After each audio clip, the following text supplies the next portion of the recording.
마테오가 전한 거룩한 복음입니다. 예수님께서 성전에 가서 가르치고 계실 때 수석 사제들과 백성의 원로들이 예수님께 다가와 말하였다. 당신은 무슨 권한으로 이런 일을 하는 것이요? 그리고 누가 당신에게 이런 권한을 주었소? 그러자 예수님께서 말씀하셨다. 나도 너희에게 한 가지 묻겠다. 너희가 나에게 대답하면 나도 무슨 권한으로 이런 일을 하는지 너희에게 말해주겠다. 요한의 세례가 어디에서 온 것이냐? 하늘에서냐 아니면 사람에게서냐? 그들은 저희끼리 의논하였다. 하늘에서 왔다 하면 어찌하여 그를 믿지 않았느냐 하고 우리에게 말할 것이요.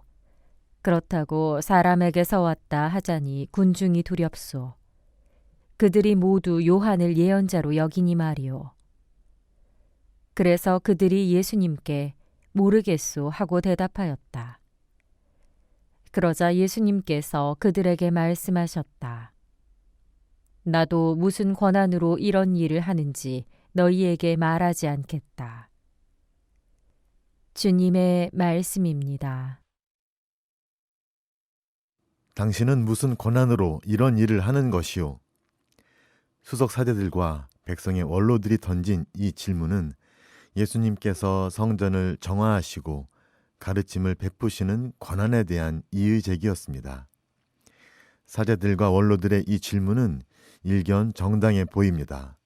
그들로서는 그 권한이 어디서 혹은 누구에게서 오느냐에 따라 성전을 정화하시고 성전에서 가르치시는 예수님의 행위와 가르침이 정당성을 받을 것이기 때문입니다.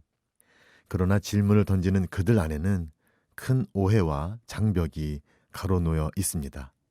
그들은 나자렛 출신 예수님에게 그렇게 하실 권한이 없다고 생각했고, 더 나아가 그분을 메시아로 받아들일 수 없었습니다. 곧 그들이 갖고 있던 메시아에 대한 관점, 그리고 예수님을 향해 갖고 있던 선입견이 그들의 눈과 마음을 닫아버린 것입니다. 더욱이 그들은 당시 복잡한 정치적, 종교적 상황 안에서 여러 이해관계에 얽혀있던 이들이었기에 올바른 판단을 할 수가 없었습니다. 메시아에 대한 그들의 생각과는 달리 예수님은 정치적 해방이나 권력을 통한 혁명과는 거리가 먼 길을 가고 계셨습니다. 실은 예수님의 제자들의 생각 역시도 크게 다르지 않았습니다. 그들도 예수님에게서 이스라엘을 로마로부터 해방하실 정치적 혁명가를 기대하였기 때문입니다. 십자가에 못 박히신 스승의 참담한 모습에서 메시아를 발견하기 위해서는 긴 시간이 필요했고 내적인 변화의 길을 걸어야 했습니다. 회개와 정화의 과정을 거치면서 그들은 구약에서 예언된 참된 메시아가 주님의 고난받는 종으로서 우리 죄를 대신해 목숨을 내어놓으시는 분임을 깨달았습니다. 그리고 그 고난받는 종의 모습을 스승님에게서 발견할 수가 있었습니다. 그들이 이처럼 새롭게 발견한 예수님은 가장 미소한 사람, 가난하고 보잘것없는 사람, 병들고 소외되며 외롭고 쓸쓸히 죽어가는 사람들과 당신을 동일시하는 분이었습니다. 그리고 그 사랑의 절정인 부활을 통해 죄악과 죽음을 이기신 분임을 깨달았습니다. 이러한 깨달음은 예수님께서 바로 인간이 되어 오신 하느님의 아드님이심을 고백하도록 하였습니다. 이러한 사실은 성탄을 준비한 우리에게 매우 중요한 것을 시사합니다. 성탄은 하느님께서 인간을 찾아오신 것만이 아닌 하느님께서 인간을 구원하시기 위해 몸소 인간이 되셨음을 기억하는 축제입니다. 그리고 그러한 하느님의 자기 낮춤을 표현하는 성탄의 신비 안으로 깊이 들어가기 위해서는 내적인 변화, 곧 정화와 회개가 필요하다는 것입니다. 우리는 어떤 메시아, 어떤 구세주를 희망하며 기다리고 있습니까?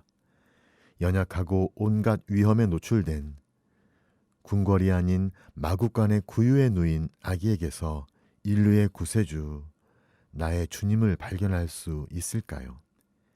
주님을 알아보고 기뻐하며 춤을 추기 위해 필요한 내 안의 변화는 어떤 것이며 그분 앞에서 내려야 할 결단은 어떤 것일까요? 우리가 큰 기쁨으로 성탄을 맞이하고 구유 앞에서 온 마음이 담긴 예물을 드리기 위해 매일 우리에게 다가오는 수많은 일들 안에서 우리의 인간적인 욕심을 내려놓고 더 낮추고 더 피우며 주님께 모든 것을 맡겨드릴 수 있는 믿음을 배우는 대림 시기가 되기를 기도드립니다.